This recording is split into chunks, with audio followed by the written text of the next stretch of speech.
नमस्कार, ABP news देख रहे हैं आप और मैं हूं आपके साथ शीरी। क्या गोरखपुर से ये तय होगा कि यूपी का गणित आखिर क्या है? दरअसल ये सवाल हम आज इसीलिए पूछ रहे हैं क्योंकि यूपी का जो पूरा सियासी गणित है वो ऐसा लग रहा है कि जैसे कि अब गोरखपुर के इर्द गिर्द ही घूम रहा है, या फिर अगर हम ये कहें तो गलत नहीं होगा कि वो पूरा सियासी गणित अब गोरखपुर में ही सिमट गया है। गोरखपुर मुख्यमंत्री योगी आदित्यनाथ की कर्मभूमि रही है और इस बार वो वहीं से सियासी ताल ठोकने की भी पूरी तैयारी कर चुके हैं और इसी पर हम चर्चा भी करेंगे कई मेहमानों के साथ। लेकिन उससे पहले एक बड़ी खबर आपको बता देते हैं। बड़ी खबर है छत्तीसगढ़ के मुख्यमंत्री भूपेश बघेल से जुड़ी हुई। भूपेश बघेल पर नोएडा में एफआईआर दर्ज हुई है। छत्तीसगढ़ के मुख्यमंत्री, दरअसल कोरोना नियमों के उल्लंघन से जुड़ा हुआ ये पूरा मामला है और इसी को लेकर एफआईआर दर्ज हुई है नोएडा में।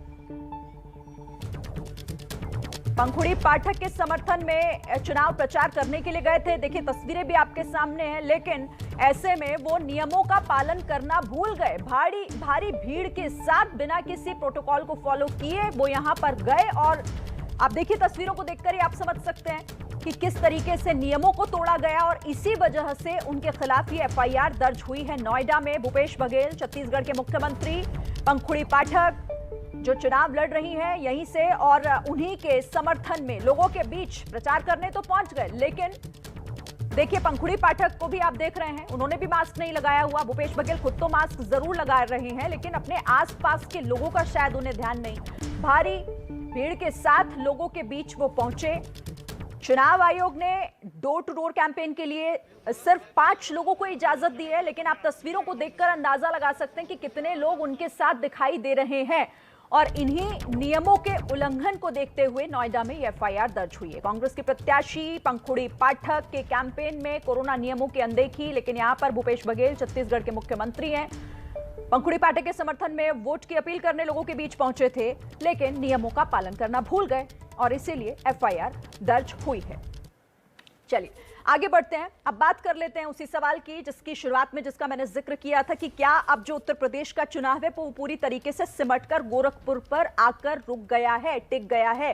क्योंकि फिलहाल जिस तरीके से गोरखपुर को लेकर बयानबाजी आ रही है वो तो कम से कम यही बता रही है। कौन कौन से खास मेहमान हमारे साथ चर्चा में शामिल हो रहे हैं, एक एक करके मैं आपसे परिचय करा देती हूँ। राजनीतिक विश्लेषक प्रीति पांडे हमारे साथ मौजूद हैं, साथ ही दिल्ली यूनिवर्सिटी के प्रोफेसर डॉक्टर विशाल मिश्रा भी हमारे साथ इस चर्चा में शामिल हो रहे हैं। इसके अलावा समाजवादी पार्टी के प्रवक्ता डॉक्टर अजीज खान और कांग्रेस प्रवक्ता सुरेंद्र राजपूत भी हमारे साथ मौजूद हैं। आप सभी का बहुत स्वागत है इस चर्चा में शामिल होने के लिए। लेकिन मैं चाहूंगी कि हम इस चर्चा को आगे बढ़ाएं, उससे पहले इस तस्वीर का जिक्र करना एक बार फिर जरूरी हो जाता है, जो तस्वीर इस वक्त हम अपने टेलीविजन स्क्रीन पर देख रहे हैं, क्योंकि यहां पर कोरोना नियमों का उल्लंघन ऐसे समय में हुआ है और ये राजनीतिक दल लगातार नियमों की धज्जियां उड़ा रहे हैं। भूपेश बघेल जो कि 5 लोगों की इजाजत है कैंपेन में, लेकिन पहुंच गए बहुत सारी भीड़ लेकर। पंखुड़ी पाठक जो कि मास्क भी नहीं लगाए हुए हैं। और ऐसे में आखिर क्यों इस तरीके से राजनीतिक दलों के नेता क्यों आखिर इन कोरोना नियमों का पालन नहीं कर रहे, नियमों को ताक पर रखकर आगे बढ़ रहे हैं? सुरेंद्र राजपूत जी, क्योंकि आप पैनल में हैं, कांग्रेस के नेता हैं, प्रवक्ता हैं, मैं चाहूंगी सबसे पहले तो इस तस्वीर पर आप कुछ कह दीजिए। मतलब सब कुछ जानते हैं भूपेश बघेल, बावजूद इसके नियमों का उल्लंघन। भूपेश बघेल जी नियमों का उल्लंघन करते हुए नहीं देखे जा रहे हैं, वो अपने सिर्फ 5 लोगों के साथ ही थे। अगर कहीं कोई जनता गली में से कोई निकला है, उनको देखने के लिए निकला है, वो सारे लोग दिखाई दे रहे हैं। हमारे कार्यकर्ता 5 से ज्यादा नहीं हैं। एक बात मैं बहुत स्पष्ट रूप से कहना चाहता हूं, अगर इसके अलावा भी अगर कोई कार्यकर्ता है तो निश्चित तौर पर उनका चालान होना चाहिए। बहुत साफ सी बात है। पंखुड़ी पाठक को देखा आपने? मैंने पंखुड़ी पाठक को देखा, उन्हें कोरोना का मास्क पहनना चाहिए था और ये उनकी गलती है और इस बात की चेतावनी उन्हें भी दी जानी चाहिए। सुरेंद्र राजपूत जी, एक राज्य के मुख्यमंत्री हैं भूपेश बघेल, एक जिम्मेदार व्यक्ति हैं, एक जिम्मेदार पद पर हैं। आपको नहीं लगता कि आप ये कहकर आप लोग पल्ला नहीं झाड़ सकते कि गली मोहल्ले से कोई निकल कर आ जाएगा तो हम उसे कुछ नहीं कहेंगे? नहीं शिरीन, आप मुझे एक बात बता दीजिए कि अगर आप एक ख्याति लब्ध प्रस्तोता हैं और आप अभी किसी गली से जा रहे हैं और 200 लोग अगर आपको देख करके बाहर आ जाएं, तो आप क्या कर सकती हैं? आप मुझे ईमानदारी से बता दीजिए, जो जवाब आपका वो जवाब मेरा है। हम ही लोग बैठते हैं, कभी हजरतगंज में चाय की दुकान पर पहुंच जाते हैं और हम 2 लोग रहते हैं या 3 लोग रहते हैं, अचानक से कुछ जानने वाले पहचानने वाले आ जाते हैं कि भैया आपको फलानी जगह देखा था। आपने मुझसे सवाल पूछा तो मैं आपको बता दूं कि अगर मुख्यमंत्री एक शख्सियत कैसी होती है आप भी जानते हैं, सिक्योरिटी गार्ड्स उनके पास होते हैं, एक लाव लश्कर लेकर वो कहीं पर भी चलते हैं। मतलब आप ये कह रहे हैं, ये कह रहे हैं कि आप उस भीड़ को कंट्रोल नहीं कर पाए, आप उन लोगों को नहीं समझा पाए। इस भयानक स्थिति में दिल्ली एनसीआर में, नोएडा की, एक मिनट सुन लीजिए पहले, अब फिर मैं आपको पूरा मौका दूंगी। ऐसी कंडीशन में आपका फर्ज बनता है कि आप लोगों को समझाएं, और अगर नहीं समझा पा रहे हैं तो नियमों का पालन करवाएं, वरना वहां से लौट जाएं। भीड़ लेकर थोड़ी ना आगे बढ़ेंगे आप लोग। सबसे बड़ी बात यह है कि अगर एक वीडियो की एक क्लिप चला करके पूरे सत्य का पता नहीं कर सकते। पहली चीज तो सुरक्षा कर्मियों की जिम्मेवारी मुख्यमंत्री की सुरक्षा करने की है, वो अपनी सुरक्षा कर रहे थे। घर से ना निकलने देने की जिम्मेवारी उनकी नहीं है। अगर कुछ लोग घर से आप भले इस बात से पल्ला झाड़ते रहे सुरेंद्र जी, लेकिन अब FIR दर्ज हो गई है, नियमों का उल्लंघन हुआ है, नियमों का उल्लंघन हुआ है, कम से कम ये आपको यहाँ पे मानना पड़ेगा। मैंने तो आपसे एक ही बात कही, मैंने तो पहले ही माना आपकी पहली लाइन में, क्योंकि देखिए गलत बात पर मैं बहस कभी नहीं करता। मैं कहता हूं अगर नियमों का उल्लंघन हुआ है तो चालान होगा। ये हमने बहुत स्पष्ट पहले ही कहा। अगर आपने नहीं सुना, हो सकता है स्काइप में कोई कमी रही हो, नहीं सुना हो आपने। मैंने तो पंखुड़ी पाठक के लिए भी कहा कि क्या नाम भाई, उसको पंखुड़ी को बिल्कुल मास्क पहनना चाहिए था। इसमें तो हम तो बहुत ठीक है सुरेंद्र जी, चलिए अब तो इसमें कार्रवाई की शुरुआत भी हो गई है, FIR दर्ज हो आप लोग कहते हैं एक तरफा बात मत किया। नहीं, एक तरफा की बात नहीं है सुरेंद्र जी। चलिए देखिए, एक तरफा की बिल्कुल बात नहीं, मैंने आपको तस्वीरों के साथ उस पर आपका रिएक्शन लिया था, बहरहाल। लेकिन अब चलिए, अब हम आगे बढ़ जाते हैं, आगे अपनी डिबेट का रुख कर लेते हैं, क्योंकि डिबेट हम जिस तरीके से उत्तर प्रदेश के सियासी माहौल इस वक्त जो बना हुआ है वो किस दिशा में बह रहा है, हवा कैसी चल रही है, क्या सब कुछ गोरखपुर पर आकर सिमट गया है, इसी पर हम चर्चा को चलिए आगे बढ़ाते हैं। और सभी खास मेहमान हमारे साथ हैं। डॉक्टर अजीज खान, मैं आपसे शुरुआत कर लेती हूँ, क्योंकि ऐसा लग रहा है जैसे इस वक्त गोरखपुर सबसे महत्वपूर्ण हो गया उत्तर प्रदेश में। क्या समाजवादी पार्टी भी यही मानकर चल रही है कि गोरखपुर को फतेह करना, यूपी को अगर फतेह करना है तो बहुत जरूरी है, यानी कि इस वक्त केंद्र क्या गोरखपुर नजर आ रहा है? देखिए शिरीन जी, आपने गोरखपुर का जिक्र किया और मैं देख रहा था कि पिछले एक लंबे वक्त से हम लोग डिबेट कर रहे थे कि मथुरा से चुनाव लड़ेंगे योगी जी, अयोध्या से लड़ेंगे। इंटेलिजेंस रिपोर्ट आई और उसमें यह पता चला कि चुनाव वहां से हार जाएंगे। नेगेटिव रिपोर्ट होने की वजह से उनको गोरखपुर भेजा गया। लेकिन गोरखपुर भेजा गया तो किस नजरिए से भेजा गया, ये भी चर्चा है बहुत, और इस पर हमें बड़ा गहन मंथन करना पड़ेगा। क्या गोरखपुर में माननीय योगी जी ने जमीनी स्तर पर काम किया या नहीं किया? आज आप देखिए, वहां तमाम वायदे किए थे। चाहे उन्होंने कहा था आयुष मेडिकल कॉलेज बनाएंगे, गीडा का फूड पार्क बनाएंगे, उन्होंने कहा था मेट्रो चलाएंगे, बुलेट ट्रेन चलाएंगे, सीवर लाइन, कुछ काम नहीं, जीरो स्तर पे एक तो काम नहीं किया। दूसरी बात, अभी लगातार आरोप लग रहा था कि सब दलित और पिछड़ा विरोधी हैं माननीय योगी जी। अभी आप देखिए, एक और आरोप आप समझ ले, मुख्यमंत्री बनते ही माननीय योगी जी ने कहा क्या काम किया। हरिशंकर तिवारी जो एक बहुत प्रतिष्ठित ब्राह्मण समाज से आते हैं, मुख्यमंत्री बनते ही अपने व्यक्तिगत दुश्मनी को निभाया और उनके यहाँ छापा मारा, छापा मरवाया और यह कहा गया कि साहब सोनू पाठक को ढूंढ रहे हैं, और वो सोनू पाठक बलिया जेल में 3 महीना से पहले से। यानी ब्राह्मण समाज को लगातार अपमानित किया गया। पहली बात, यानी कहीं ना कहीं ये ब्राह्मण विरोधी भी है, दलित पिछड़ा विरोधी के साथ साथ ब्राह्मण विरोधी है। एक और उदाहरण देना चाहूंगा, बीआरडी मेडिकल कॉलेज के जो प्रिंसिपल है राजीव मिश्रा जी, आप समझिए इंसेफ्लाइटिस का कोई काम नहीं किया। वहां बीआरडी मेडिकल कॉलेज में माननीय योगी जी ने, इवन की समाजवादी पार्टी ने 500 बेड का हॉस्पिटल बनाया, वहां बेड का बाकायदा अरेंजमेंट किया, वार्ड बनाया इंसेफ्लाइटिस वार्ड। योगी जी ने कोई काम नहीं किया। लेकिन जब इंसेफ्लाइटिस बढ़ा, फिर तो पार्टी को गोरखपुर से भी टिकट देने से सोचना चाहिए। अगर आपको लग रहा है कि पार्टी डर गई, अगर आप ये कह रहे हैं कि पार्टी डर गई है इसीलिए गोरखपुर, मैं बताना क्या चाह रहा हूँ, बहुत इंपॉर्टेंट बात कर रहे हैं श्रीनी जी, बहुत इंपॉर्टेंट बात है, 10 सेकंड मुझे दे। बोलिए। क्या किया उन्होंने राजीव मिश्रा जी को मुअत्तल कर दिया और उसके साथ साथ उनको जेल में दिया और उनकी पत्नी को जेल में दिया। क्या कहने का मकसद है? बीजेपी चाहती है कि योगी जी चुनाव हार जाएं, उनको ढकेल दिया है गोरखपुर में। वो चाहती है कि ये हार जाएं और इनका करियर बर्बाद हो जाए। ये कहीं ना कहीं साजिश है, ये मैं आपको बता रहा हूं। आप वही बात कह रहे हैं जो अखिलेश यादव ने भी यही कहा कि दरअसल घर वापसी, ठीक है, आप भी वही कह रहे हैं कि घर वापसी की तैयारी है और इसीलिए गोरखपुर भेजा गया। प्रीति पांडे इस पर रिएक्शन देना चाह रही है। प्रीति पांडे, मतलब जो यहाँ पर डॉक्टर अजीज खान कह रहे हैं, अखिलेश यादव भी यही कह रहे थे कि बीजेपी को, योगी आदित्यनाथ को गोरखपुर भेजना दरअसल मजबूरी हो गई है पार्टी की। शिरीन जी, 2 बातों पे जवाब दूंगी। पहले तो बहुत ब्राह्मण कह रहे थे, खान साहब मुझे बहुत अच्छा लग रहा है कि इस बार के चुनाव में अखिलेश यादव जी ने और आपकी पार्टी ने परशुराम भगवान की इतनी बड़ी मूर्ति बनाने का एक वादा किया है। आप बनाएंगे नहीं बनाएंगे, लेकिन चुनाव में आपको ब्राह्मण हिंदू याद आ गए, इस बात की मुझे बहुत खुशी है, क्योंकि 2017 के चुनाव के पहले आपको न परशुराम भगवान याद आए ना आपको ब्राह्मण याद आए। खैर, आप ब्राह्मण नहीं हैं, आप यूपी के निवासी हैं, मैं भी यूपी की निवासी है, लेकिन मैं ब्राह्मण हूं, इसलिए आपको एक बात कहती हूँ, जाति धर्म की बातें करने में हम पढ़े लिखे युवाओं को शर्म आती है, लेकिन जब आप जैसे नेता और प्रवक्ता ब्राह्मण पे फोकस करते हैं तो हमारा धर्म और कर्तव्य दोनों बनता है कि आपको ये बता दें कि उत्तर प्रदेश का ब्राह्मण बिल्कुल नाराज नहीं है। उत्तर प्रदेश का ब्राह्मण उन नेताओं से जरूर नाराज है जिनको चुनाव में परशुराम की मूर्तियां याद आ जाती है भगवान की, जो अयोध्या से अपनी रैलियां शुरू करते हैं, जो ब्राह्मणों को लुभाने के लिए, जनरल कास्ट को लुभाने के लिए वो चुनावी निवड़ियां आप जो निकाल रहे हैं। दूसरी चीज, आपको एक चीज कहूंगी शिरीन जी, जो मथुरा अयोध्या की बात की खान साहब ने, पता नहीं कौन सी रिपोर्ट इनके हाथ लगी है और कौन सी रिपोर्ट सपा के कार्यालय में पहुंची है।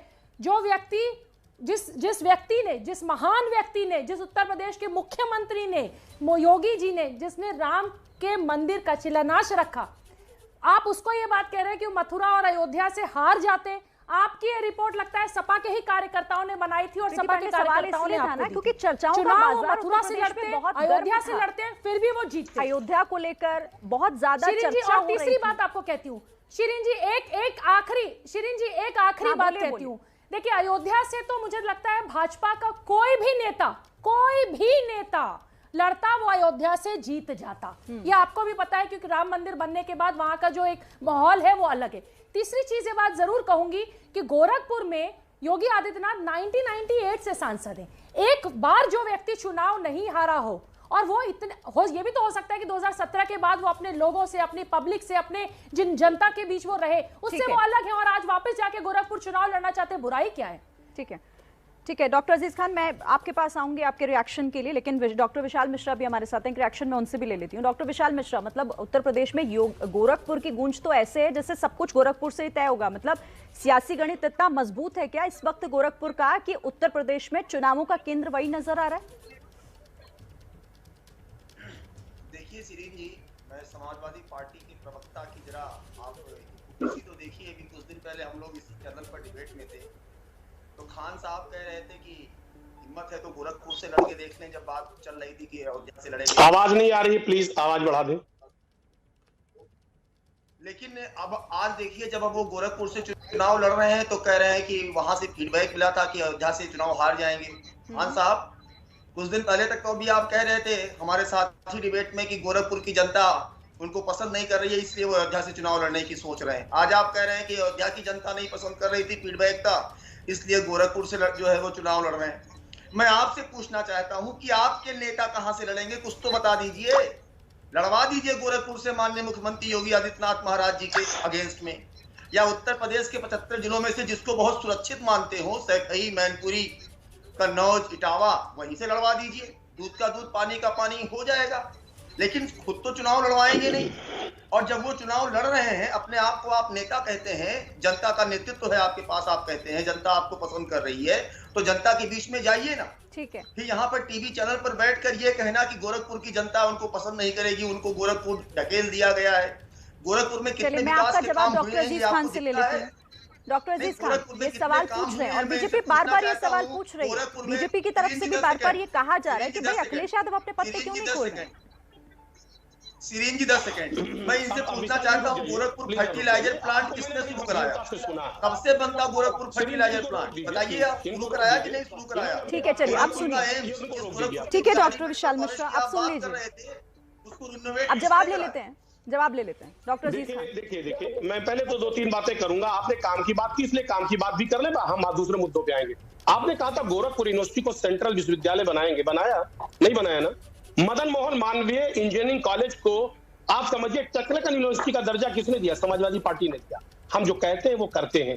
कैंसर की जो मशीनें होती है, कोबाल्ट मशीनें, वो किसने लगवाया? बीआरडी मेडिकल कॉलेज में समाजवादी पार्टी ने लगाया। आपने 24 वेंटिलेटर किसने दिया? सुनिए, गंभीरता से सुनिए मेरी बात। रोकिए भैया, तरीका नहीं है। ये बड़ी गंभीरता से मैं बात कह रहा हूँ, गंभीरता से साहब आपको बताना पड़ेगा। डॉक्टर विशाल मिश्रा, डॉक्टर अजीज खान, आप दोनों स्काइप के थ्रू कनेक्ट हैं, आप दोनों अगर साथ बोलेंगे तो किसी को नहीं सुन पाएंगे हम लोग, एक एक करके। डॉक्टर अजीज खान जल्दी बात, ये जवाब दीजिए, नोट करिए ना आप नोट करिए। बोलिए बोलिए। आई सर्जरी के लिए आधुनिक मशीनें किसने लगाई? समाजवादी पार्टी ने। हम दूसरे मुद्दे पे आना चाह रहे हैं, वो छोड़िए आप। रामगढ़ ताल पे क्या क्या हुआ, स्पोर्ट कॉम्प्लेक्स बनाने का वादा किया था, बहुत सारी बातें, हम उस पर नहीं जाना चाह रहे, मेन मुद्दे पे आना चाह रहे हैं। आपने कहा कि माननीय अखिलेश यादव जी गोरखपुर से क्यों नहीं चुनाव लड़ जाते हैं, जब हमारा कार्यकर्ता ही काफी है गोरखपुर में माननीय योगी जी को हराने के लिए, तो हमारे इतने बड़े नेता को जाने की क्या जरूरत है? सुनिए ना भाई, सुनिए, हल्ला मत करिए। फिर विशाल भाई, क्या भाई, अरे पढ़े लिखे डॉक्टर विशाल मिश्रा, डॉक्टर विशाल मिश्रा, फिर मिलाइए, ये तरीका नहीं है। डॉक्टर विशाल मिश्रा ऐसे सुन नहीं पाएंगे आप दोनों में से किसी को भी। डॉक्टर अजीज खान 30 सेकंड में अपनी बात पूरी कीजिएगा प्लीज। देखिए मैंने कई बातें जो कही थी उसको साबित कर रहा हूं। मैं साबित करता हूं कि ये बीजेपी और माननीय खासतौर से योगी आदित्यनाथ जी ये दलित विरोधी है, क्योंकि दया शंकर जी ने देखिए बहन जी पर किस तरीके से आप शब्द वो तो आप बार बार कह रहे हैं ना, आप लोगों ने तो उनके लिए दरवाजे खोले और आप उन्हीं की गलबैयां कर रहे हैं। आप वो तो हो गया ना, दलित विरोधी आप बार बार कह रहे हैं, तो उन लोगों को तो आपने पार्टी में शामिल करा लिया है। मैं कह रहा हूं ना कि दलित पिछड़ा विरोधी के साथ साथ ब्राह्मण विरोधी दिखाया, और दलित विरोधी कैसे ही मैं आपको बताना चाहता हूं। आप सुनिए ना, रविदास जी का मंदिर दिल्ली में कैसे गिराया गया, 2019 बीजेपी ने गिराया। अब देखिए दलितों का अपमान कर रही है। हाथरस में कासगंज तक समझिए एक दुल्हा जा रहा था, उसको घोड़े पर नहीं बैठने दिया, वो गुहार लगाता रहा, हाईकोर्ट से परमिशन लाया दलित समाज का आदमी, तब उसके बाद घोड़े पर बैठने दिया। ठीक है, लेकिन अभी तक आपने ये नहीं बताया कि आखिर अखिलेश यादव अपने पत्नी क्यों नहीं छोड़े। मैनपुर में, ठीक है, गांव में, हम गोरखपुर को लेकर बात कर रहे हैं डॉक्टर अजीज खान। ठीक है, सुरेंद्र राजपूत जी, गोरखपुर हर तरफ से आवाज आ रही है, कांग्रेस की क्या तैयारी है गोरखपुर में? श्रीमती प्रियंका गांधी जी के नेतृत्व में गांव-गांव जा रहे हैं, पांव-पांव जा रहे हैं, नगर-नगर जा रहे हैं, डगर-डगर जा रहे हैं। हमारे लिए तो उत्तर प्रदेश की 403 सीटें महत्वपूर्ण हैं और हम अपनी प्रतिज्ञाओं के साथ जा रहे हैं। हम अपनी माता बहनों और बेटियों को लैपटॉप देने की बात कर रहे हैं, स्मार्ट स्कूटी देने की बात कर रहे हैं, स्मार्टफोन देने की बात कर रहे हैं, 20 लाख नौकरियां बेरोजगारों को देने की बात कर रहे हैं, किसानों को उनकी फसल का उचित मूल्य यानी गेहूं 2500 रुपए क्विंटल और धान 2500 रुपए क्विंटल और गन्ने को हम 400 रुपए क्विंटल देने की बात कर रहे हैं। हम बात कर रहे हैं उत्तर प्रदेश के हर बेरोजगार को किसी न किसी रूप में रोजगार से लगाने की, और सरकारी नौकरियां जो यहाँ खाली लगभग पड़ी है 4 लाख से 7 लाख, उन नौकरियों को तुरंत भरने की बात कर रहे हैं। स्वीकृत पद जो पिछले 5 साल से योगी जी की सरकार ने आपराधिक षड्यंत्र के रूप में जिन पदों को खाली रखा, जिसमें पुलिस विभाग के बड़े पद हैं, जिसमें शिक्षा विभाग के बड़े पद हैं, जिसमें नलकूप निगम के बड़े पद हैं, जिसमें सूर्य मित्रों के बड़े पद हैं। मैं ये नहीं कह रही थी कि आप अपनी पार्टी का मैनिफेस्टो बताइए, मैं सिर्फ ये कह रही थी कि आप गोरखपुर को लेकर कांग्रेस क्या कर रही है, क्या सोच रहे हैं आप लोग, या फिर योगी बनाम अखिलेश ही पूरे उसमें लड़ाई चल रही है। ठीक है, मैं आपके पास आती हूँ, एक बड़ी खबर इस वक्त आ रही है। मैं पहले बड़ी खबर एक बार दर्शकों को बता दूं, फिर मैं आपके पास आती हूँ। मैं आपके पास आऊंगी फिर उसके बाद फौरन। एक बड़ी खबर यूपी की सियासत से जुड़ी हुई है। बीजेपी ने बागी नेताओं पर बड़ा बयान दिया। बीजेपी ने कहा है कि पार्टी छोड़कर जाने वालों से कोई फर्क नहीं पड़ता। साथ ही बीजेपी ने एक बड़ा फैसला किया है। बीजेपी सूत्रों ने बताया कि इस बार किसी भी मौजूदा बीजेपी सांसद को विधानसभा चुनावों में टिकट नहीं दिया जाएगा।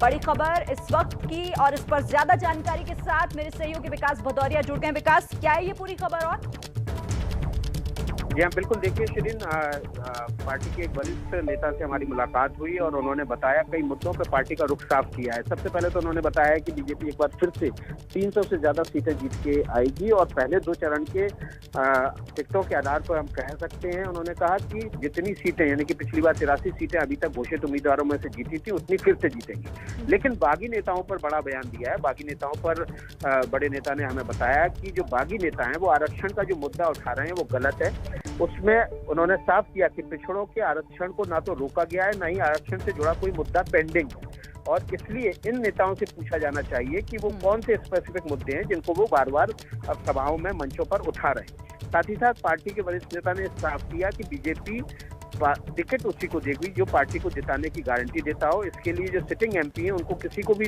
चुनाव मैदान में नहीं उतारने का ही फैसला लिया है, लेकिन परिवार में किसी भी 2 सदस्यों को टिकट पार्टी नहीं देगी। हाँ, जिनको पहले से टिकट मिला हुआ है उनको जरूर पार्टी इस बार भी चुनाव मैदान में उतारेगी। साथ ही साथ साफ किया उन्होंने कि अयोध्या हमारे लिए एक बड़ा मुद्दा है और पार्टी इस पर जल्द ही उम्मीदवार भी तय करेगी। आने वाले 2 चरणों के भीतर ही बीजेपी अपने सभी उत्तर प्रदेश के बाकी बचे उम्मीदवारों की घोषणा कर देगी और इसके साथ ही 23 जनवरी के बाद से गृह मंत्री अमित शाह खुद उत्तर प्रदेश के दौरे पर निकल जाएंगे। इस दौरान वो लगभग हर जिले का दौरा करेंगे और जो छोटी छोटी सभाओं की अभी तक इजाजत है, अगर वो कंटिन्यू रहती है तो उस तरह की छोटी छोटी सभाएं भी गृह मंत्री अमित शाह उत्तर प्रदेश में करेंगे।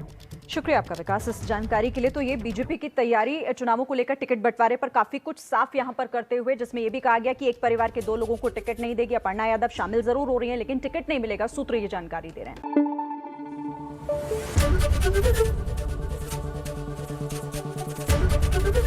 एबीपी न्यूज आपको रखे आगे।